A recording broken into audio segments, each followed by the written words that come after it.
So yesterday we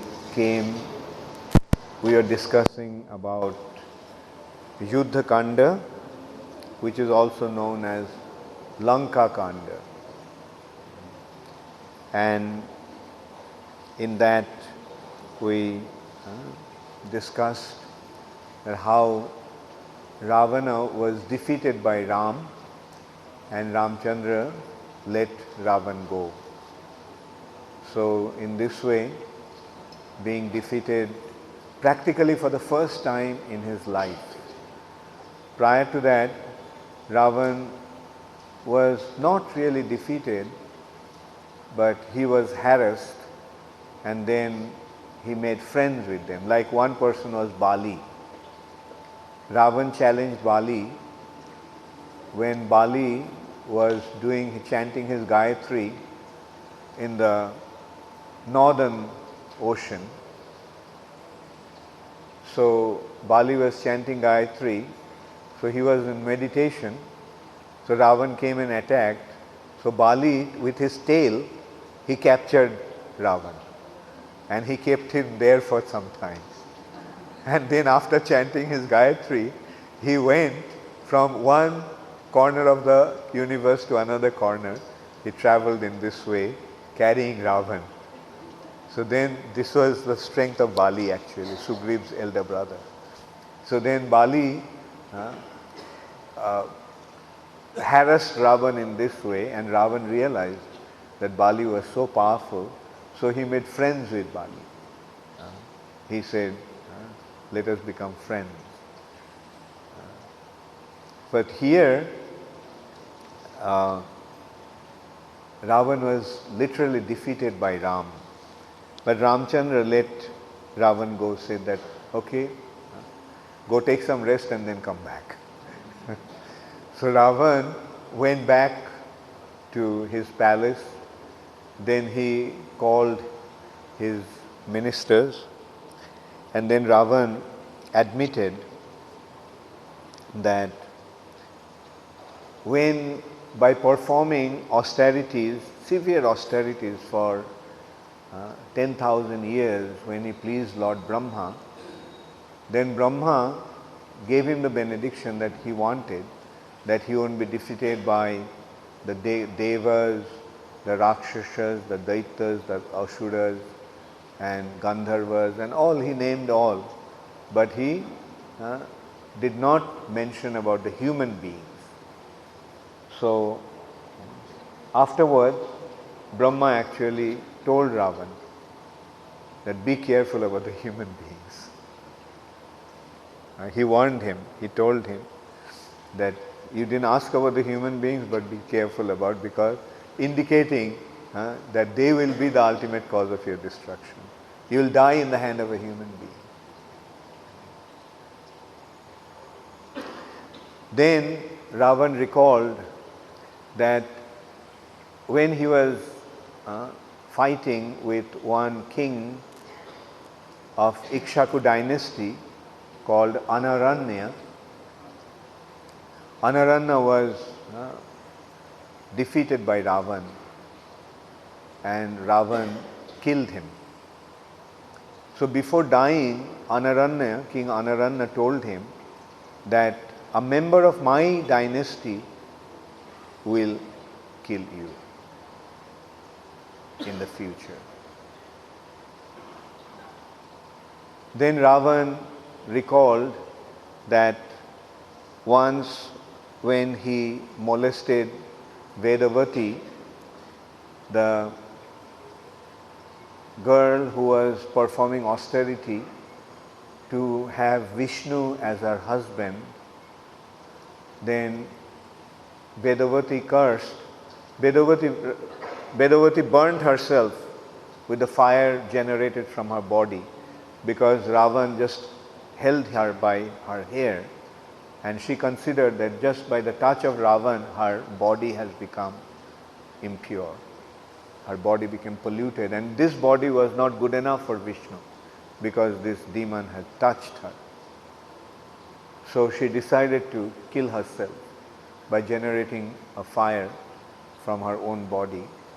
And before leaving her body, Vedavati warned Ravan that I will come again and I'll be the cause of your death.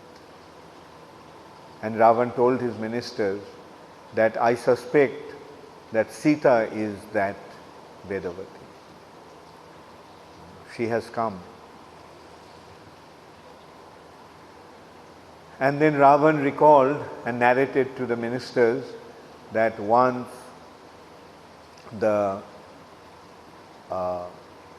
when he lifted Mount Kailash, the abode of Lord Shiva, then Uma, Lord Shiva's eternal consort, became perturbed, and Uma cursed Ravan that you wicked Rakshasa, a woman will become the cause of your death. Because you have disturbed me, a woman will become the cause of your death. Then once Ravan laughed at Nandishwar. Nandishwar is the carrier of Lord Shiva, and he has the face of a monkey.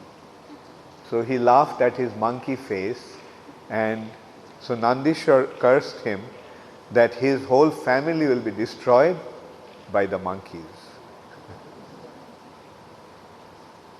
Then another time, Ravan molested Rambha when she was going to Nalakuver, Kuvera's son.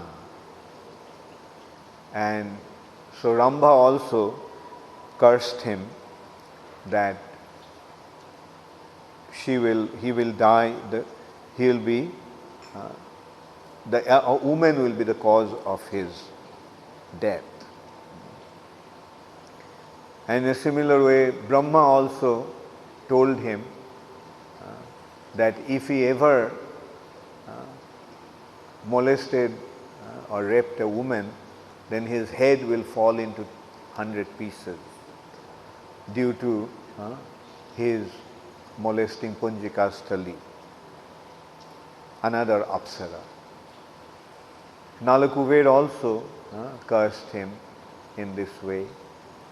So he started to think, Ravan started to describe in this way, that it seems that all my sinful activities are now about to bear their fruits, which means now Ravan could foresee that his death is nearing. He is seeing all the signs that his death is nearing.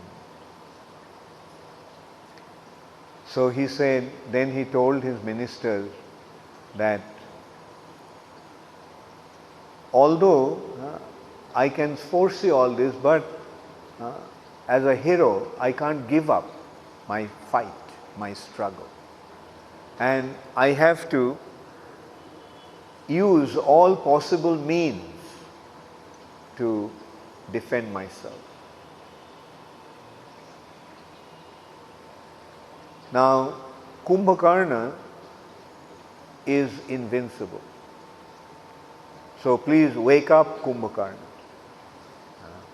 and let him destroy the monkey army along with Ravan and Lakshman. Now Kumbhakarna was cursed by cursed by Brahma, which had been described by Vibhishan. I will come to that later. So this is how Ravan actually urged the ministers to wake up Kumbhakarna. So they all agreed, yes, we will wake up Kumbhakarna, which was not an easy job. So because Kumbhakarna was cursed to sleep for 6 months and remain awake for 1 day.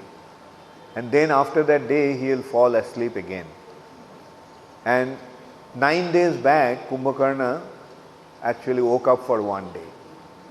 Now, right after 9 days, when he fell asleep, it was decided that Kumbhakarna should be awakened, which was not an easy job.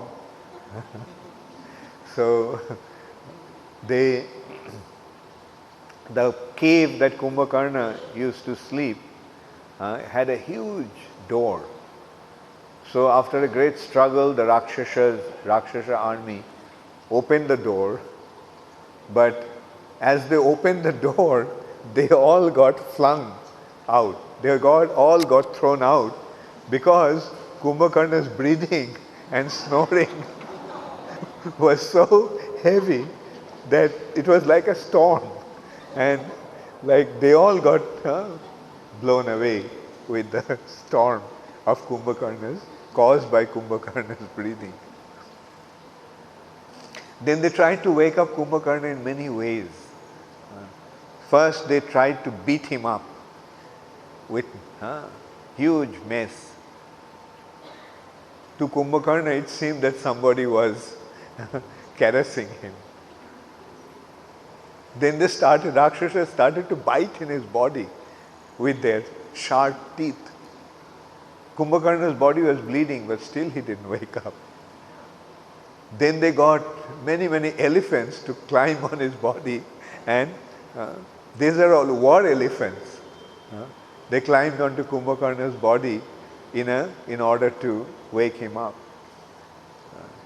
So in this way, after a great endeavor, Kumbhakarna woke up, and half in a doze, Kumbhakarna, in a very irritated way, asked him, "Why are you waking me up? I can foresee that some calamity has struck Lanka. Otherwise, why would you wake me up? Tell me what happened." So then very gently the ministers approached him and described what actually happened. That Ravan is in great distress, and Ravan now needs his help to annihilate Ram and Lakshman along with their monkey army. So then Kumbhakarna said, "Okay, I'll take care of. I'll eat up all the monkeys, and then I'll kill Ram and Lakshman. But tell me first, should I go straight to the battlefield, or should I go to meet Ravan? Find out." So Ravan informed that, "No, let Kumbhakarna come to me. And before that, you feed him nicely."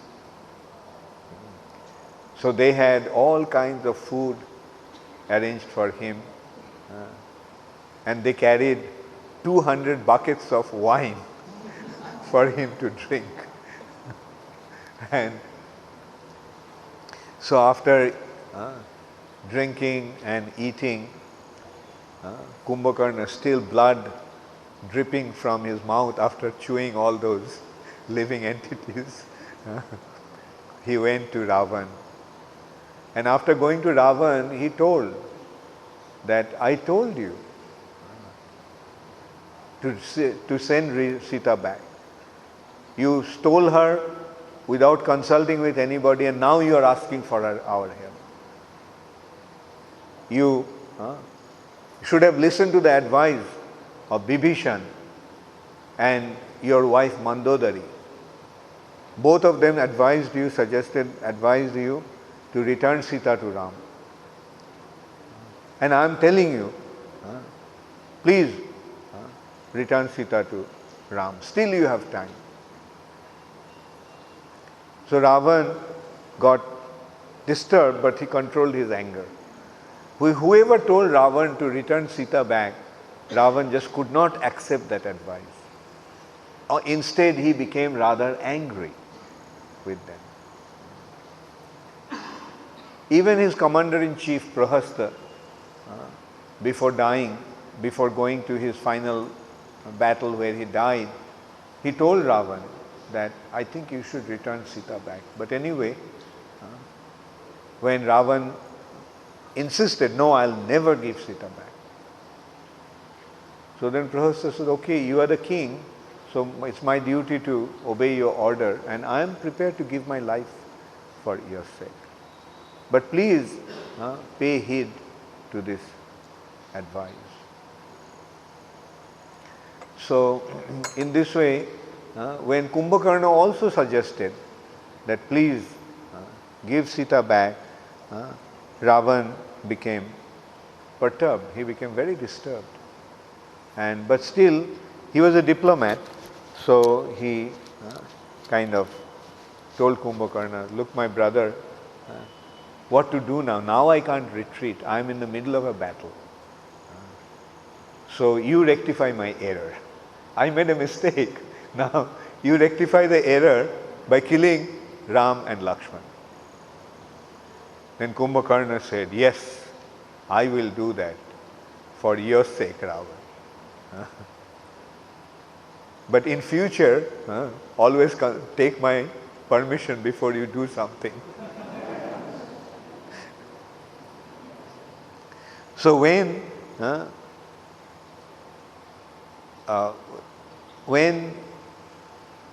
Kumbhakarna arrived in the battlefield, he crossed the wall of Lanka and came into the battlefield. And when he came to the battlefield, the monkeys, when they saw, although they are brave heroes, they started to run in fear. Some of them ran to Ram and took his shelter. Some of them didn't know where to go, so they just started to run here and there. And some of the monkeys, just seeing him, they just fell on the ground. So Sugriv actually became very disturbed. He started to tell them that a hero rather prefers to die in the battlefield than run away from the battlefield. Don't become cowards. Wake up and fight. So Ram also saw Kumbhakarna in his huge form. So seeing him, he asked Bibhishan, who is this? So then Bibhishan told him that this is actually Kumbhakarna, Ravan's younger brother. And he is the sage, he is the son of the sage Vishrava. His name is Kumbhakarna. He is the largest of all the Rakshasas. And he defeated even Lord Indra, Jamraj. He defeated Kumbhakarna and he defeated the Lord of Death, Jamraj also. And when Kumbhakarna was born, he started to eat everybody. And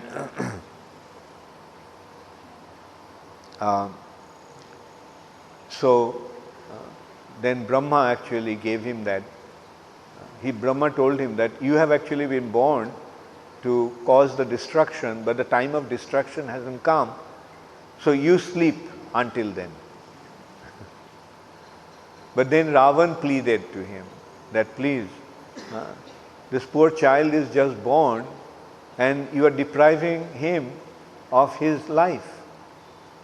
So on Ravan's appeal, Brahma suggested, okay, for one day Kumbhakarna can be awake. And then again he'll fall asleep. When he'll fall asleep, he will sleep for again sleep for 6 months again. So this is how, that is why Kumbhakarna is to sleep for 6 months and stay awake for one day. And Bibhishan concluded that Ravana has untimely awakened Kumbhakarna, which is not good. That kind of indicated that Kumbhakarna would die. Because the condition was that if anybody woke up Kumbhakarna, then Kumbhakarna would die that day.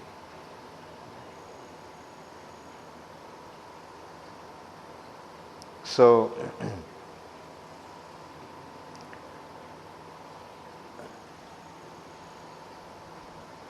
when Kumbhakarna came to the battlefield, he actually, so as I said, like all the monkeys were afraid, but then Angad provoked the monkeys, inspired the monkeys to come to the battlefield and fight.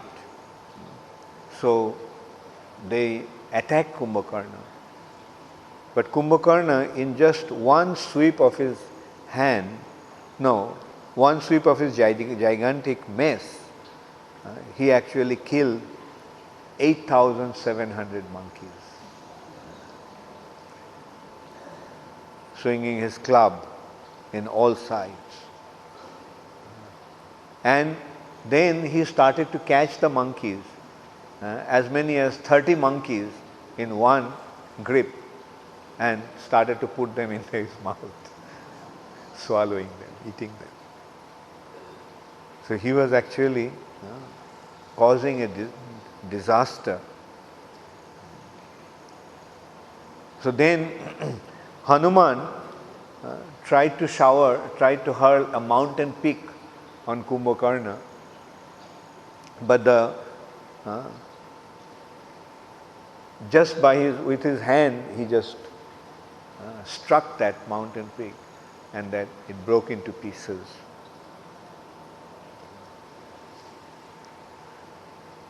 Then Hanuman came in front of him, and he hurled another mountain peak. Kumbhakarna avoided that blow, but then he threw his spear to Hanuman in retaliation, and it pierced Hanuman's chest, and Hanuman started to vomit blood, and he cried out in pain. Then Nila, the general of the monkeys, immediately came to confront Kumbhakarna with the monkeys, and hurled a mountain peak at Kumbhakarna, and that also Kumbhakarna, just with his fist, he broke it into pieces. And then the 5 monkey heroes, Rishabha, Sarabha, Nila, Gavaska and Gabaksha and Gandhamada, then pounced upon Kumbhakarna all at once. But the giant Rakshasa and they started to pound on him. But the Rakshasa felt as if they were loving caresses. Kumbhakarna caught hold of Rishabha, and after squeezing him in his hand, he threw him down unconscious on the ground. And he struck the other 4 monkeys with his hand. And in this way, Kumbhakarna was fighting, and nobody could actually stand in front of him. Even Hanuman couldn't stand in front of him. Then Angad suddenly rushed towards Kumbhakarna, and flinging a mountain peak on his head,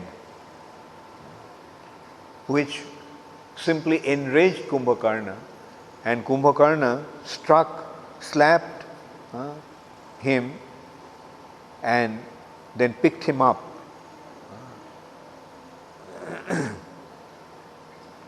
And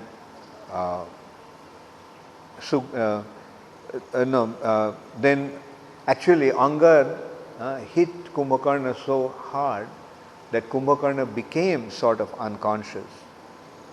He fell to the ground unconscious. But he quickly got up and hit Angad with the back of his hand, causing him to fall down in daze. Then Kumbhakarna picked up his spear and rushed to Sugriv. And Sugriv took up a mountain peak, and he opposed him. But when Sugriv hurled the giant mountain peak, a giant mass of rock at Kumbhakarna's chest, it merely shattered into million pieces. And the Rakshasas shouted with joy and the monkeys grew despondent. Kumbhakarna violently hurled his spear at Sugriv, roaring like a lion. And Hanuman had been carefully watching the duel, and upon seeing Sugriva's plight, Hanuman suddenly leapt up and caught the spear in mid-air, breaking it into half. So that made him even more angry. The monkey roared with delight upon seeing the extraordinary feat, leaving Kumbhakarna disheartened.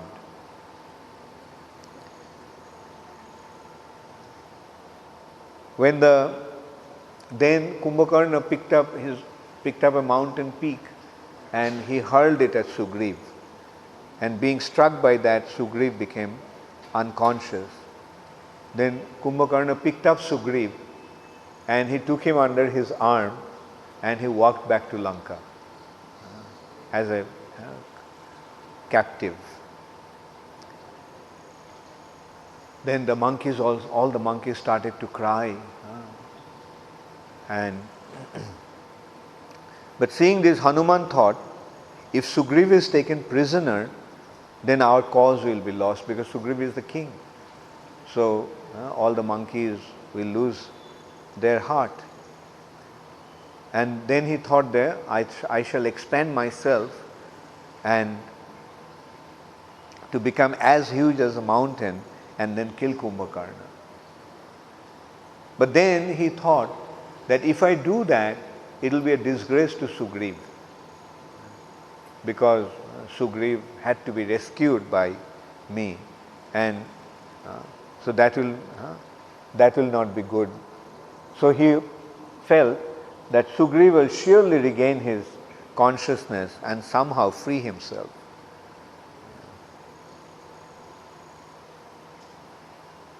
If the king has to be rescued by somebody, then he'll simply be humiliated. So Hanuman decided not to do that. Now in the meantime, Kumbhakarna entered Lanka with Sugriv as his captive. And seeing Kumbhakarna has captured Sugriv, all the residents of Lanka started to shower paddy, rice paddy, dhan, and water, sprinkling water on him. So that water actually helped Sugriv regain his consciousness. Being splashed with water, he came back to his consciousness. And then he, getting his bearing, he actually tore off Kumbhakarna's earlobes with his sharp nail. And then he started to pull out Kumbhakarna's sides. That means he injured Kumbhakarna severely. And then with another leap, he just came back to Lord Ramchandra. After attacking Kumbhakarna in this way, freeing himself, Sugriv came back to Ramchandra. Ram side within an instant. So everyone was very delighted, and Ram told Sugriv not to, he said, again he reminded Sugriv not to be hasty like that. He should be careful because he is the king. And the king should not go into the battle unless it is absolutely necessary. The king should be protected by his army. So, in this way Ram warned.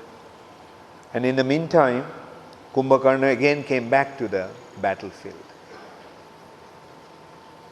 Lakshman then came to attack Kumbhakarna. But Kumbhakarna said, you youngster, you get out of my way. I want to fight with Ram first, not his younger brother. So then Lakshman pointed out, yes, there is Ram. Go fight with him. So then Ram and Kumbhakarna had a long battle, long fight. Then at the end, Ram cut off Kumbhakarna's right hand. Then Kumbhakarna started to fight with his left hand. Then Ram with another arrow cut off his left hand. Then still Kumbhakarna was fighting. So Ram then cut off both his legs. Then Kumbhakarna, assuming a gigantic form, tried to devour Ram, opening his mouth. Then Ram shot thousands of arrows, and then finally he used a special weapon called Oindra Astra, and he tore off Kumbhakarna's head. And when Kumbhakarna's head was severed from his body, the head fell on Lanka and it broke many, many buildings, palaces, and blocked the highway of Lanka. And the other half, his body fell into the ocean. They were fighting near the ocean, so his body fell on the ocean. And his body was half submerged in the ocean. The half of the body was under the water, and other half of the body, upper half of the body was above water. It was such a gigantic Rakshasa. When Ravan was informed that Kumbhakarna is dead, then he became very heartbroken. So then Ravan was actually feeling very, very morose. Then one of his sons, called Trishira, he consoled Ravan, saying, "Father, do not lament. I have immense power and weapons awarded by Lord Brahma. And my other brothers, Devantaka, Narantaka and Atikaya, they are all expert in conjuring magic, tricks. So they can also fly, they can fly in the sky and fight. So now we shall go together and kill Ram, Lakshman and the monkey warriors. So please give us your permission." So Ravan became enlivened again, and he ordered, "Okay, you can go and fight." And he decorated his 4 sons with ornaments and garlands, and and then they all 4 of them went to the battlefield with 2 generals, Mahaparsha and Mahodara. And this way the 6 powerful warriors headed for the battlefield, followed by enormous army of Rakshasas.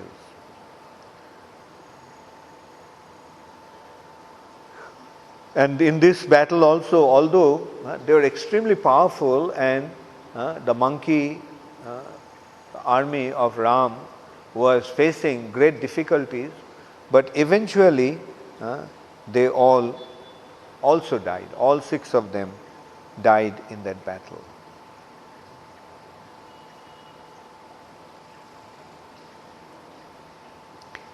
And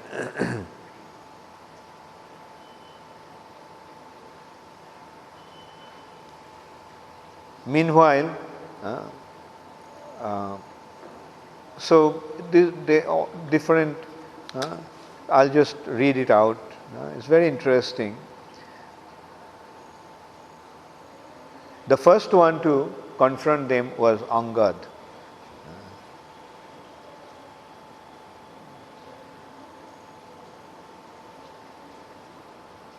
So Sugriv ordered Angad to attack the son of Ravan. The unarmed Angad thus approached Narantak, challenging, "Why are you wasting your time fighting with common monkeys? Throw your spear at me, at my chest, if you consider yourself to be a great hero." Now he stood in front of him and said, hurl your spear at me, at my chest. And he did that, Narantak did that. And it's saying, biting his lip in rage, Narantak suddenly hurled his spear. However, when it struck Angad, it broke into fragments. The spear broke into fragments. He hurled it at his chest, but the spears, after striking, broke into pieces and fell to the ground. Angad then charged forward and smashed his fist on the head of Narantak's horse. The horse fell dead with a fractured skull.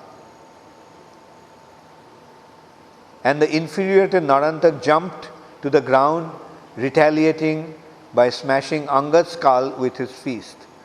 As blood poured from his wounds, Angad reeled back, but quickly came to his senses. Again rushed forward with his fist clenched. Angad brought it down with full force upon his adversary. The mighty blow crushed Narantak's entire chest, making him fall dead upon the battlefield. So the amazing thing is that although the Rakshasas were fighting with the most sophisticated weapons, and the monkeys did not have anything. They did not use weapons. They are not skilled in used weapons, the monkeys. So they could fight only with stones, rocks, and mountain peaks, and trees, uprooted trees. Now, because they are fighting with Lord Ramchandra, they are empowered. That is the point that we have to understand here. Ravan's army was so sophisticated that even Indra couldn't fight with him, with the demigods. The demigods couldn't fight with Ravan and his army. They were so powerful. The demigods have their celestial weapons, but all those celestial weapons, they could not defeat Ravan and his army. Whereas here the monkeys, they're fighting just with some stones and rocks and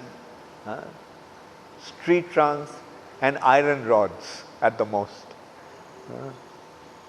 But they were unharmed. They were actually, the Rakshasas were losing this battle. Now what does it actually prove? This proves that when you fight on behalf of the Supreme Personality of Godhead, then He will empower you. As I was describing yesterday, they were throwing stones, but those stones became more powerful than thunderbolts. That is the meaning of empowered. Not only they themselves were empowered, what they were using also was empowered by the potency of the Lord.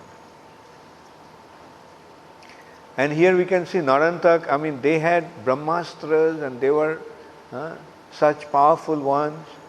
He was blessed by Brahma, Narantak, and he had Brahmastra.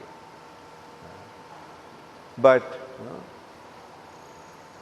they were useless in front of Ram's army.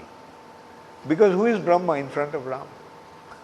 What is Brahma's weapon with Ram's empowered army? On the other hand, Sugriva struck him with his own hand on the chest. Just a punch. And Narantaka's body was shattered and he left his body. So that is the meaning of being empowered by the Supreme Personality of God.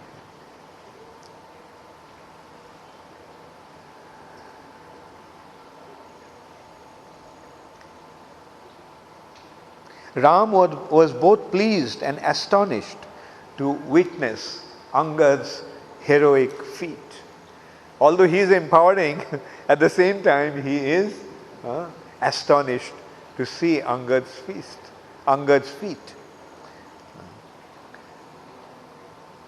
Mahodara, one of the generals of Ravana, who was also Ravan's brother-in-law, could not tolerate to see the death of his nephew. He angrily rushed to Angad along with Devantak and Trishira. When he saw the three Rakshasas were approaching, Angad tore up a giant tree, hurling it at Devantak. Trishira easily cut the tree to pieces with his arrows. Angada continued to shower trees and rocks, but to no avail.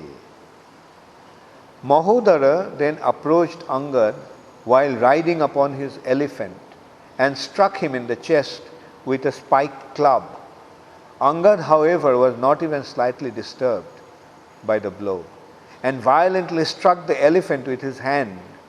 When the gigantic beast fell down dead, Angad tore out one of his tusks and hurled it at Devantak, wounding him severely. However, Devantak quickly recovered and struck Angad with his club, making the prince fall to his knees. Even though Angad sprang to his feet, Trishira struck him in the forehead with 3 arrows. Hanuman and Nila rushed to the prince's aid. Nila hurled a mountain peak at Trishira, and as the 3-headed Rakshasa smashed it to pieces, Devantak rushed to Hanuman with his club held high. Hanuman leapt into the air to avoid Devantaka's blow, simultaneously striking the Rakshasa on the head with his clenched fist. Like Hanuman jumped to avoid the blow of the mace, but while flying, he hit Devantaka with his fist, with his clenched fist. And just that smashed the Rakshasa's skull, and Devantaka fell down dead on the battlefield. So Hanuman killed Devantaka.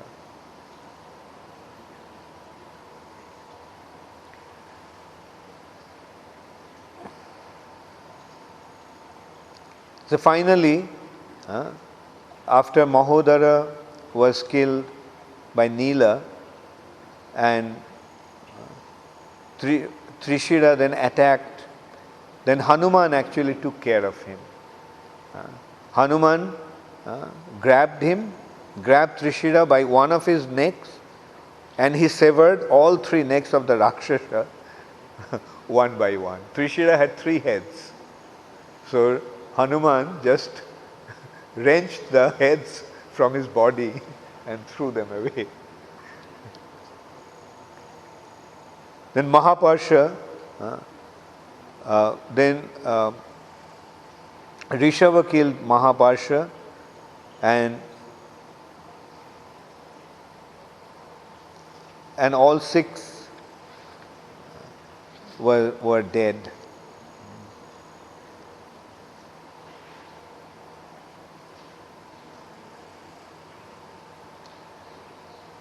The last one was Atikaya, who was taken care of by Ravan.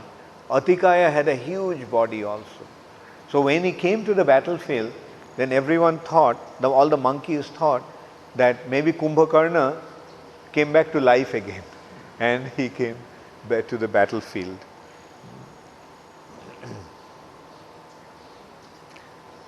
So Atikaya rushed to Rama, challenging him with insulting words that enraged Lakshman. So Lakshman confronted him, and Atikaya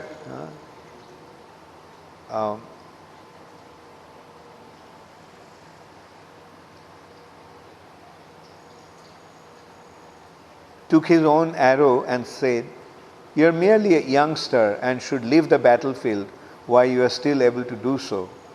Why do you foolishly stand before me acting as if you want to give up your life?" At this time, Vayu approached Lakshman the Pavandev, the god, the lord of Vayu, the demigod controlling Vayu, approached Lakshman saying, the armor Atikar wears were formerly given to him by Lord Brahma and is impenetrable. So the armor that Atika is wearing has been given by Brahma and is impenetrable by any weapon. Therefore, you should employ your Brahmastra to vanquish your enemy. So Brahma gave the armor, so that is invincible to any other weapon except Brahmastra. So he urged Lakshman to use the Brahmastra. Lakshman fitted his ultimate weapon onto his bowstring and fired it at Atikai. The Rakshasa shot many arrows to counteract the Brahmastra. When he saw that the weapon remained unimpeded, he began to hurl spears, clubs and axes, but to no avail. Indeed, the Brahmastra quickly knocked off Atikai's enormous head. As the severed head rolled on the ground, the dejected Rakshasas rushed back to the shelter of Lanka, while the monkeys ran to congratulate Lakshman. Upon hearing the news of Atikai's death, Ravan became deeply depressed. Feeling the situation hopeless, he brooded, Ram and Lakshman are inconceivably powerful with the astonishing prowess. They have already slain the best of my warriors. I can now understand that Ram is Lord Narayan himself, appearing in a human form. Although I had been previously informed of this fact, I considered it to be merely the ravings of cowards and fanatics. Who can possibly defeat Ram? So seeing his father with tears in his eyes and overwhelmed with grief and lamentation, Indrajit spoke up. As long as I am still alive, there is no reason for you to grieve in this way. My dear father, I promise you that I will kill Ram and Lakshman this very day. So Indrajit was the eldest son of Ravan, and Bibhishan actually described that Indrajit was as powerful as Ravan himself. He was as powerful as Ravan in all respects. And not only that, Indrajit had the blessing, benediction, that he could fight being invisible. So he could shoot weapons, but nobody could see him. So that made him actually inconquerable. And in this way, he defeated even Indra. Therefore, he got the name Indrajit, one who conquered even Indra. So, in this way, Indrajit actually consoled his father, and he is now ready to lose his life. Thank you very much. So we'll give a 15 minutes break. Then we'll describe how Indrajit fell. That's a very interesting episode. And then finally how Ravana fell. So our business is to understand the supreme powerful personality of God. Who is the most powerful? The most powerful is the supreme personality of God. Materially, Ravan seemed to be very powerful. From material calculation, Ravan was very powerful. But who can stand against the power of the supreme personality of God? His power is inconceivable because his power is spiritual. So similarly, we have to understand that materially, no matter how difficult the situation may seem to be, but we should never give up our shelter of the Supreme Personality of God. Now that time in Treta Yuga, it was the time when Rakshasas prevailed. Ravana was their king, and he seemed to be extremely powerful, the most powerful person in the entire universe practically. But he was defeated by Ravana and his monkey army of monkeys. Now in this age, in the Kali Yuga, there may be different types of adversaries. The demons will appear to us opposing the Supreme Personality of Godhead in many other ways. Now should we be afraid of them? Are you sure? That's why we have to listen to Ramchandra's pastimes. Don't we get courage and strength by hearing the pastime? Don't we get the confidence that if we stand with Krishna, if we stand with Ramchandra, we have nothing to fear. If we are under their shelter, we have nothing to fear. And Ramchandra assured, do you remember from yesterday's class? What is the benefit of taking shelter? What is the benefit of surrendering to Ramchandra? That even if we pretentiously surrender to him, even if we surrender to him with an ill intention of even killing him, if we surrender to him even with an intention of harming him, he will accept us. Just that word, just that statement, that Ram, I am taking shelter of you. Krishna, I am taking shelter of you. Without even meaning it, if we say that to him, then he will accept us. We should not have any doubt about that. And then Krishna, what will do when we take shelter of him? Ramchandra, what did he say? That I protect him not only until his death, not only I'll take care of him during this life, I will take care of him even after his death. I'll take care of him even in his next life and life after life. So that is how magnanimous the Supreme Personality of Godhead is. So who will not take shelter of him? Thank you very much. Hare Krishna. All glories to Srila Prabhupada.